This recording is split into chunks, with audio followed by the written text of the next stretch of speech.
Carboxylic acid. The functional group is the carboxyl group or the carboxylic acid group. And this is the structure COOH. Carbon, double bond, oxygen, OH. That's what we call the carboxylic acid group, the carboxylic group, the carboxyl group. Most of them have common names that because they were discovered way before the UPA was intended. So for example, how are they named? They are named as whatever prefix that represents the number of carbons and the suffix oic acid. So 1 carbon atom, methanoic acid, 2 carbon atoms, ethanoic acid, 3 carbon atoms, propanoic acid, butanoic acid, pentanoic acid. They always will be called a terminal group. They have to be always at the end of a chain because of this carbon double bond oxygen OH. They have common name because they have been around for a long time. So formic acid comes from formica ant. It was when you are bitten by an ant, it can be, you can feel the sort of sting. That's the formic acid. Acetic acid from acetum, sour. It was first isolated from vinegar. Propanoic acid is typically called propionic acid.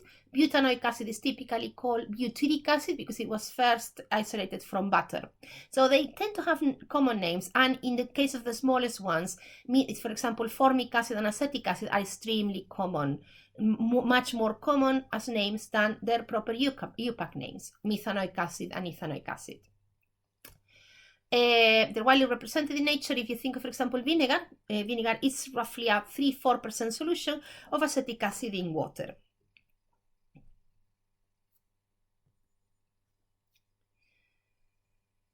They have an oxygen attached to a hydrogen, and that hydrogen can interact with other oxygens from other molecules of the carboxylic acid, so they can form hydrogen bonds. So they mix quite well with water, except if these are chain, it's very long, in which case, like for example, fatty acids that have a very long carbon chain, then no, they're not soluble in water. But the smallest ones with few carbon atoms are soluble in water.